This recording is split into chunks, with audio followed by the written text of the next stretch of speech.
Okay, hi, welcome to the next podcast in the ST3 interview series. I'm delighted to say today we're joined by Mr. Ahmed Saad, who's a ST3 Trauma Orthopaedic Registrar in the Birmingham rotation. How are you doing, Ahmed? I'm good. How are you?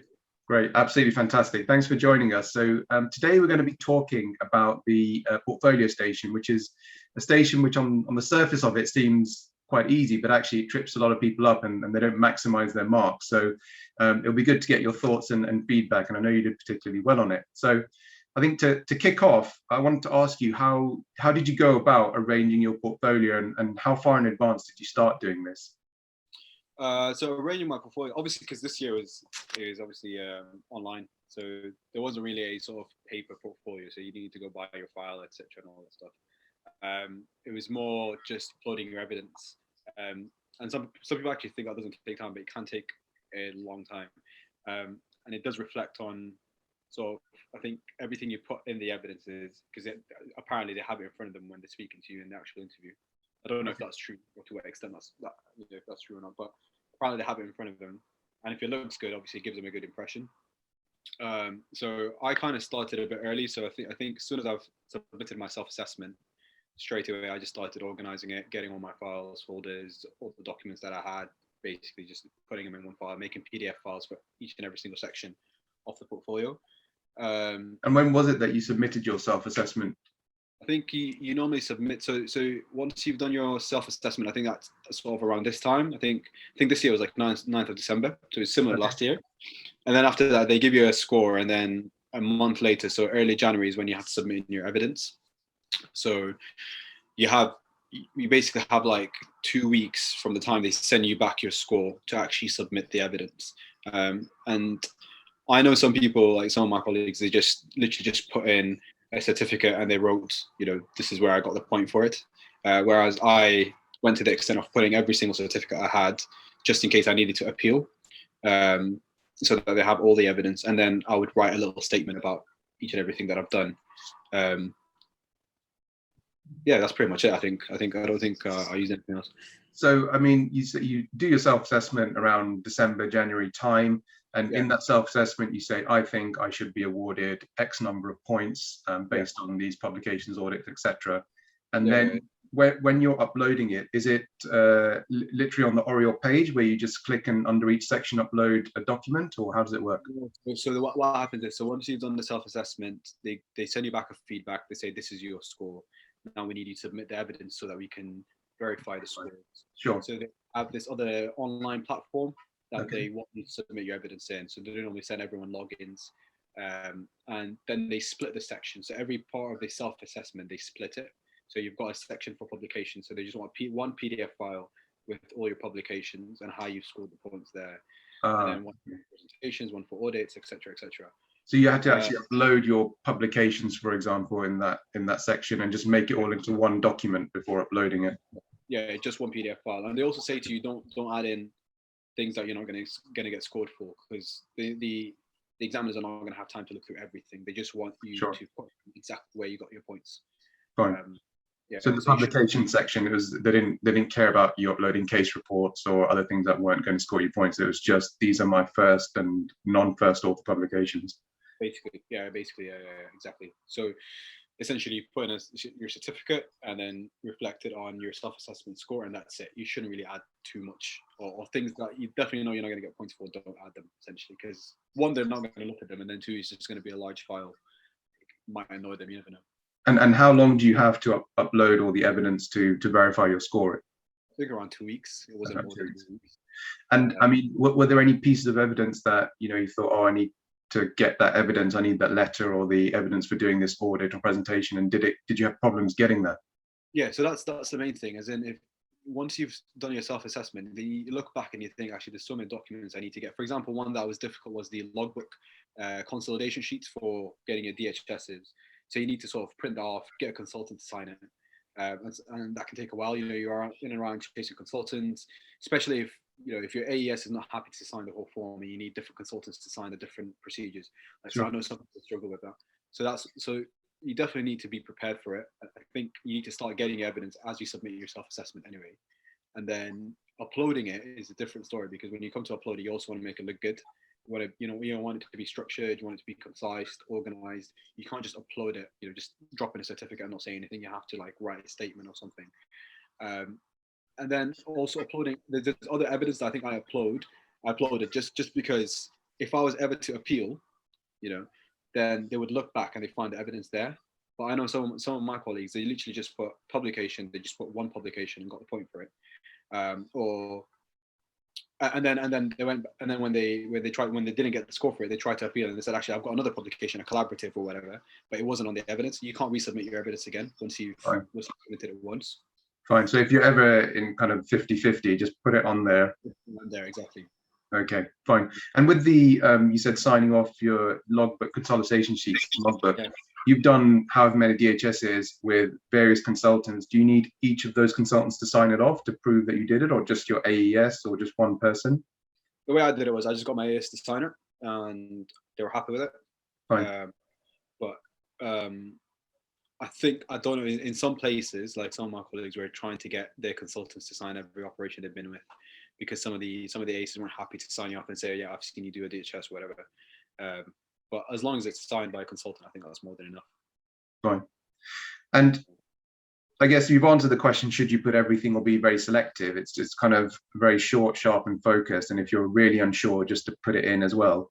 You talked about these white space questions, or the statements that you had to put alongside every bit of evidence. Was that in the actual document that you upload, or was that next to the document you upload, you write a sentence or two saying this is what you did in the audit or whatever? So it was more on the actual PDF. So for example, I would put the title, for example, publications, and then I would put a certificate of my publication with a citation. So obviously you have like a contents page of, page 1, this is this publication. Then you put a citation and which journal it's in, and that was pretty much it. But for example, for audits, I would put in like a little, just small paragraph to say this, this is when the audit was, this is when it started, this is the aim, this is the objective, the results and the conclusion, and then I put a certificate just to show them that I've actually done the audit. So that actually takes a lot of work then, because you've probably got the evidence of the audit, the certificate, but you have to write these kind of summary sheets or abstracts to kind of go with it, which can take a while actually if you've done several audits and several publications. Yeah, exactly. And like, I think for the application, you get 2 points for audits. Mm-hmm. But I put every single audit that I've done in orthopedics, just in case. This is what I was saying, just in case if they look back and they say, we're not going to give you the point for this or this one. If I want to appeal, I still have another 6 audits that I can say, well, I've done all these. Do you know what I mean? Same with presentations. Whereas some people literally just put in the 2 audits that they've got the 2 points for and left it at that. Fine. So was it just orthopedic audits you used, or just every audit you've done since F1 or F2? I think it was just orthopedic audits. Okay. But then again, I've done quite a few orthopedic audits, and that's why I put them in there. But if you've done like a few orthopedic audits and you've got other audits like you've presented in national conferences or whatever, I'll put them in because they look good. Fine. And I guess the other question that a lot of people have is what counts as evidence? And now you've said that you've uploaded certificates, you've uploaded the publications, but let's say you've done an audit and you haven't got a certificate from the audit department. Would your consultant writing a 1-line or 2-line letter be enough, or did you have any guidance on what counts and what didn't count? That's the thing about this ST3 interview this last year. There was no guidance, literally no guidance at all. They just leave you to basically upload your evidence without telling you exactly what you need to upload, what documents they accept or they don't accept, and even how they look at the evidence. I don't think there's any guidance on that. So that's why I felt more comfortable just putting everything that I have. Yeah. That certificate, a letter from a consultant, even just writing a little statement to mention, this is what I've done, just so that I can sleep at night, because you don't know how they're going to mark you for it. I know some people uploaded a lot of evidence but didn't get the scores for it. I don't know exactly what they've uploaded, but some were saying my score was cut down. I appealed, I didn't get the points for it. Yeah. So that's what for me, it was just everything that you've got, whether it be a certificate, whether it be a letter from a consultant, even putting a little statement. That's the way I went on with it, and it worked anyway. So. Okay. So that's really useful. That's kind of how to actually prepare and put your evidence for the interview. But now if we move on to the actual interview itself and the actual portfolio station itself. Yeah. So as I understand, it was 10 minutes, obviously on virtual format. Yeah. When did you start preparing for the portfolio station, and did you put as much time into it as you did for clinical station and prioritization? So for me, portfolio station was probably the most important one, because I'm not very, communication wise, I'm not very good. I know that about myself. Confidence wise, I'm not very good either. Portfolio station is one station where if you're really good at communicating, you can do really well. If you're bad, you're going to do really bad. So it's one of these two. There's no in the middle. So people who are not good at communicating or tend to waffle a lot, like me, you have to prepare for it. I think that's like the most important thing. So I actually invested so much time in my portfolio station, and thankfully I ended up doing well in it. And when you say you invested so much time, when did you start? Did you start as soon as you started CT2, or when? So probably not. I started CT2. I think I kind of started all my revision for the interview once I've completed my self-assessment and got my initial score. So just before submitting my evidence. So probably around this time last year, I sort of sat down and started properly looking into clinical station, portfolio station, and prioritization. I sort of left right at the end, because you can't really. So 3 to 4 months at least then. And you started preparing then. How did you actually prepare? What did you physically do to prepare? So number one, obviously, I think I did a mock in January. I didn't know how I needed to prepare for it. So I did a mock interview in January, and actually realized I'm so crap at the portfolio station. So I was like, what? I'm literally just waffling. I had no structure, no theme. I was just basically literally chatting things that probably wouldn't give me any points. So after that, I reflected on it. I was like, I need to sort of sit down and actually think about how I'm going to prepare for the portfolio station. So I kind of wrote every single question down that I can think of in my head. I used the IC book, ISC, I think it's the IC book, yeah. Yes, yeah, the interview book. Yeah, and I just wrote down all the questions relevant to an orthopedic sort of an orthopedic interview. So I skipped out all the medical questions or whatever. And I just wrote them down, and then I started writing my answers for it. So I put like bullet points. So if they ask me about this question, this is what I'm going to say. Yeah. And then I did another interview with, I think, Orthopaedic Network, and one of the guys there told me they told me to structure it in a certain way that I think worked for me. So for every question, I'd have an example as an answer, and that would be it'll literally be like a sentence or two, nothing more. And then I would reflect on my answer. So I'd say, oh, this is what I learned from this. So from the example. And then after that, I would say, how would I bring that to the department I'm going to be working? How am I going to bring that as an orthopedic registrar to where I'm going to be working in? So for example, if they ask me about teaching, I'd give a quick example that, I organized a core surgical training interview preparation course. That's it. That'll literally be my example, literally one sentence.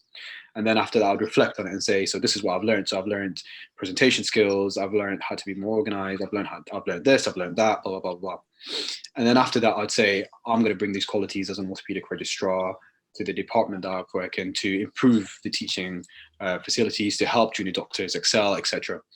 And literally I use that theme for every single question that I can think of. Right. So you basically had an example as your main point, extracted the qualities or what you gain from it, and then how you're going to sell that and sell yourself to being an orthopedic registrar and bringing that to the department. Yeah, that's exactly how I did it. Right. And it took a bit of time to obviously think about the answers and write them down. I kind of had to actually properly learn them, because I didn't want to waffle in the actual interview. And it definitely worked in the interview. Like they recognized my theme, that for every question I had an example, reflection, and then how I'm going to bring it, how I'm going to bring that into the department I work in, etc. And I think they loved it. They really liked it, because that's what they gave me back on my feedback when I got my score, is that I had a structure, and I was reflecting. I was always reflecting. Right. So reflection was key. Obviously, you had these answers that were prepared in advance. Did you have any sorts of questions that you hadn't prepared for in the interview that kind of caught you off guard, and how did you cope with them? In the actual interview, I think I pretty much every question that I came, to be honest, I did actually prepare for. Okay. But I think I would have used the exact same theme. I mean, if you think about it, there's so many different answers that you can use for different questions. So if they ask you about teaching, you can say, I've organized a teaching course. If they ask you about leadership, you can say, I've organized a teaching course, and use that same example. So that was sort of my backup. If they asked me a question that I didn't know, I could just use an answer from somewhere else. Okay. So having kind of examples that can be used in teaching, leadership, management, et cetera, et cetera. Yeah. So just kind of covers several bases with the same answer, and then you had that kind of answer in your head. Exactly. Right. And there's certain, some people talk about using frameworks for answering questions, the SPIES format or this STAR format. Did you have any specific formats, or was it the one that you've talked about, that example one? So for the SPIES, it's more for questions that they ask you, like more of the, the tricky sort of non-technical questions, like drunk consultant or whatever. They didn't ask any of these in the interviews. I don't think anyone actually got asked these questions. Okay. I doubt they would ask these questions in interviews, especially if it's only 10 minutes. Only because they asked me literally in the interview, portfolio station, 10 minutes, 4 questions. That's all they asked me. Okay. And when I ended the interview, they actually said to me, "We had no more questions. You've answered all the questions." So it was literally just 4 questions. And it literally goes, like you start and you finish in 10 minutes, but it feels like a minute, basically. So quick. And how many actual questions did they ask you in that 10 minutes? Just 4. Literally just 4 questions. Yeah. Literally just 4 questions. The common question that I think they asked everyone is COVID, and how has that affected your training? Affected your training. Sure. Yeah. And that's going to be an obvious one probably for the next year, or even longer than that, unfortunately. That's definitely going to come up. So that's the question that you need to write down. Exactly. If there's one question you're going to prepare for that one. There are obviously different types of questions. So you have those types of questions about, your training and the NHS structure and management. You have the other types of questions about audits, research, leadership, etc. And then you have different sorts of questions as well about different parts of the NHS. Was it mainly focused on kind of your portfolio audits, stuff that you've uploaded, or was it these kinds of, management and NHS pressures, etc. type questions? It was definitely more about your portfolio. If anything, it was more about your self-assessment. Why have you scored yourself this? Or you've done a lot of research, so tell us about your research, tell us about your audits. Sure. And obviously the audit question. Despite this, I still sat down and learned all the other questions, like NHS pressures and the management questions. I did sit down and learn them. Yeah. Because you never know, they can still come up. I don't know anyone who actually had any of these questions from everyone that I know who's got a number and who sat the interview. But I would still prepare for them, because you never know, what can come up in the interview. Yeah. And were there any sections that you thought were more important than others, or you looked at the self-assessment and said you can get more points for this section, so I'm going to spend more time preparing for this? Or was it just you could spend this equal time on audits, portfolio, research, etc.? I think so. This is probably more of a question for people who are applying next year, maybe, right? As in like what they should start doing from now. I think my advice would be to focus on things that you can get points on, rather than things that you can't, it's impossible to get a point on. A publication can take ages, an audit can take literally a week. So if you've not got the points for audit, focus on getting the audit done. Similarly with a presentation, it can be difficult to get a presentation, so focus on something, focus on anything else that you think you can actually maximize your scores in, rather than fluster on one part of the section and then miss out on easy marks. That would probably be my advice. So I know some people who are applying for this year, and at the start of the year I was just saying, listen, forget the publication, try get your audits, try get your presentations, try get your DHSs, just get easy points. A lot of people turn up, for example, to this interview without a single publication, and they still get a number. So you can always, as long as you've got an interview, you'll be good. You can smash the interview. It's just getting that interview, I think, for me. Sure. Yeah. And I guess the other thing is, when it comes to interview, a lot of people turn up, they've obviously prepared very hard for their portfolio station, and it can sometimes seem a bit robotic. So did you have any ideas about how to make your answers sound, spontaneous or interesting? Yeah, so definitely that's definitely something that I think they mentioned also in some of the courses I went. Some people sound very robotic, like monotonic, basically. And you kind of want to make it sound personal. Obviously, you don't want to make it sound like you've rehearsed it as well. I think the best way to do that is probably when you do learn your answers, don't learn them off by heart. That's one thing. Something I thought I might have to do, just learn it off. Just like literally learn it off by heart. But and then at the same time, when you're in the actual interview, I think you just need to be a little bit more relaxed and just talk a little bit more freely, rather than, it's like having a chat sort of thing, rather than having an exam. Like sometimes you're in exam mode, you're sitting there, you're all nervous. But actually, after the first questions, I was a bit nervous, but after that, I actually just opened up. I was more relaxed, And I was just literally just talking to them and telling them, oh yeah, this is what I did. And then sometimes they would cut me through and say, oh, so you did this audit or you did this project. Oh, so tell us a little bit about this. And I'd be like, oh yeah, I did this one. And it was good, you know, it was really, I enjoyed it. And then you go back and try and learn it, you know, go back to your answers again. Yep. So I think it's just being a little bit more relaxed maybe, and make it more personal. There's nothing wrong with saying and you know, these sort of things. Although you think it sounds bad, it actually doesn't sound bad. It sounds personal. It sounds like you've not rehearsed the answers, rather than just literally vomiting the whole answer out at the end. I think that doesn't look good in the interview. I guess those silences where you're thinking kind of feels probably like a lifetime to you, but it's probably in a short period of time for them. But I guess there's that balance between not sitting there and just saying all the time versus having some sort of answer and some sort of structure. Exactly, definitely. So I guess overall, what do you think the biggest mistake is that people make when doing their portfolio station? I think the biggest mistake is not preparing. I know a lot of people think they can come up to the interview and then just waffle or just speak freely. You know, if they ask you about an audit, some people, like, I've done some mock interviews as well, and some people, you ask them about an audit and they would go on and on and on about the audit, giving an example. I've done this and then we did this and then that. And they don't care about your example. They don't care about the audit. They want a structure. I think for every question there's a structure. So like for the audit question, they just want to know if you know how to do an audit. They don't really care what the audit is. They just want to know that you know the audit theme, you know the audit structure. And similarly to publications, they don't want to know about every single publication that you've done and how amazing it is. They just want to know that you've done publications and you know how to do a publication. You know how to write a paper. Yeah. So that's not something that that's not something that you still have to prepare for. You can't just come and just speak about it. You have to prepare for it. Yeah. So it's just kind of getting to the point and not just waffling around it, just saying it and then just moving on and staying quiet once you've said your thing. Exactly, yeah. And it's also, again, like, I keep saying this, but it's not, they don't care about your examples. They don't care about, how amazing you are. They just want to know that you know how to do an audit, you know how to do a publication, or you're at least getting involved. Even if you've not done a publication, they can sometimes say to you, like, why have you not done a publication? They just want to know if you know how to do a publication. They don't really care that you've not done it. They just want to know that, well, I've not done a publication, but I know that it involves this, this, this, and this. So you just want to know that you're actually good to be an orthopaedist, that you're involved in research, etc.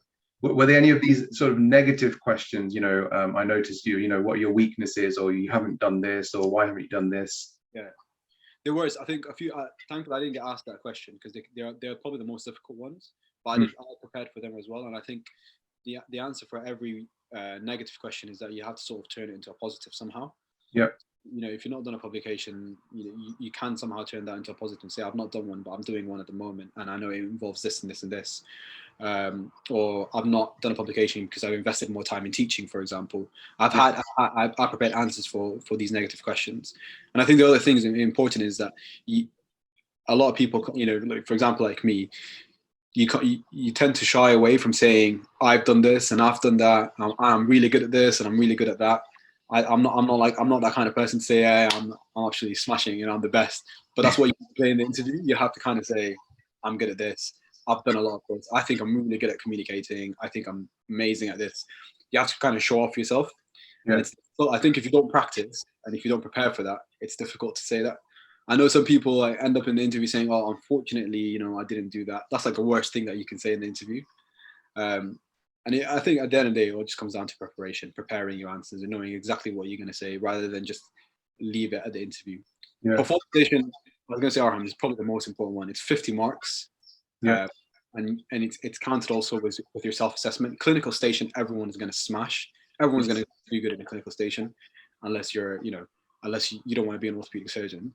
Yeah, a lot of people that's what they enjoy is orthopedics, and it's easy to kind of sit down and read about supercontract practice and so on. Exactly.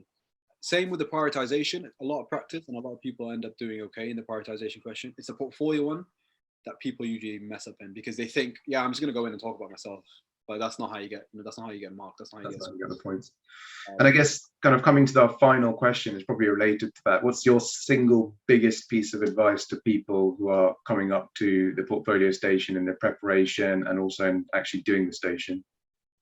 I think my biggest advice is prepare early, write your questions down, and develop a structure. That's probably the biggest one. Yeah. And you'll smash the interview. Yeah, no, absolutely. And I think it's what's coming across is that it's an active process, not like a passive that you just kind of rock up and you know, say a few answers. Even if you have got lots of things to talk about, it's an active sit down, you actually put the effort and time to prepare for it. I put more effort in preparing for the portfolio station than I did for the clinical and prioritization, definitely. I guess the clinical and prioritization, to an extent, you do at work. You do orthopedics at work. You look at list structure and preparation. Whereas portfolio, you don't. Doctors are quite uncomfortable about saying, you know, I'm amazing. I did this. I did that. That's exactly what it is. Yeah. Clinical is revision. You just need to revise. You don't need to learn anything new. You just literally just revising. But portfolio, you don't know a lot about yourself until you start preparing for it, I think. It's going to sound like the cliche. You got to know yourself. You got to know. You got to find yourself and know all about yourself. I think that's so true. Actually, I found exactly the same, and it's actually quite difficult talking about yourself. You know, it should be the easiest thing possible, you know, ever, because you don't have to revise anything. It's your own life. It's what you've done. But people somehow struggle and you know, really to get out the key points and facts. And you've got such a narrow 10-minute window to do that as well, that you can't really have time where you're wasting. Exactly. And it's quick, you know, like 10 minutes, they will stop you. They'll say to you, 10 minutes is done. Even if you're in the middle of answering a question, they will stop you and say to you, it's done. We're moving on to the next station. So you need to, obviously, you need to keep track of your time. Your answers can't be too long as well. I think that's one thing I practice, which I didn't mention. I made sure that my answers were less than 2 minutes, 1:30 max. After that, I'll stop. Any answer that was too long, I would just change it or try to rearrange it. Absolutely. I think a lot of people say that the interview is this magic period of time after which the interviewers just kind of zone out and lose attention. So if you're waffling on, then you've probably lost them. And after you finish your station, you correct me if I'm wrong, but you had the same interviewers for the next station, just kind of flowed into the next station, did it not? Yeah. So literally, it's the same interviewers. You don't move anywhere. You finish the first station, and next thing you know, they're like, fine, next station. And then they just literally drop the clinical station at you. So they don't even prepare you and say, this is a clinical station. They say to you, right, portfolio is done. You know, you've got a lady who's 19, she's pregnant, she's got numbness or whatever. And then you just start your clinical station. So you don't have time to actually move from the cut switch between the two. Yeah, no time to switch. Literally, you're on it straight away. Fine. And usually, the thing is, I was also going to say, usually the portfolio station is the first station in the interview, right? Yeah. And that sets the tone, so it shows who you are. So if you rock up to the portfolio station and they already think you're amazing, clinical will literally just fly by. You'll find that they're so much more nicer to you, and they already know that, you know, they're already giving you the points. So that anything you say, they just give you a point for. So I think if you rock up to the portfolio station and you set the tone that, you know, I'm going to smash this, I'm doing really well, straight away, the rest of the interview will be fine. I don't think they're allowed to kind of prejudge you based on other stations, because obviously in the real face-to-face interview, you'd be moving physically around, but they're like human nature. There's probably some level of, you know, thinking that, you know, there's definitely human nature, 100%. Like, you think, yeah, they've got a marketing scheme and they tick you off and everything, but at the end of the day, it's human nature. They will look, if you start your portfolio station and you just sound crap. Yeah. This guy doesn't know anything anyway, and then they might just criticize you for any little thing that you say. They might criticize you for it. You never know these things. Like you said, it's human nature at the end of the day, and that's something that they mentioned in the interviews. That at the end of the day, you set the tone at the start of the stage, and if they think you're an idiot, then you're obviously not going to do well. No, I agree absolutely. Listen, is there anything else you'd want to say before we wrap things up about to anyone about how to prepare, or have you already said it all? I think we've probably mentioned most of the important stuff. I just say, just prepare early, and honestly, like, if you go into this portfolio station and you do good, the rest of the interview will flow very nicely. That's how I felt anyway. I started off very nervous, but then after that, I kind of took my time with the portfolio station. I answered all the questions. They were happy with my answers. And then after that, I felt much more comfortable moving to the clinical and prioritization. If you flop in the portfolio station, you move into the clinical, all you're going to be doing is thinking about your portfolio station. Sure. Concentrate. And next thing you know, the half an hour, which goes gone. 10 minutes, is literally gone. Yeah. And especially as you don't have that time to kind of reset yourself. You're just there into the next station. So you can't even kind of process what, you know, you've just done. It's hard to kind of let go of that, you know, lag of what's happened before. So I absolutely agree. Listen, Ahmed, it's been fantastic speaking to you. Thank you so much for giving your time. I know it's going to help a lot of people. Yeah, thank you a lot. Thank you for having me, Arham. No problem. So next time we're going to be with another ST3 talking about the last station, that's the clinical station, and how to maximize yourself in that part. But from now, I'm going to thank Ahmed once again. I'm going to see you next time.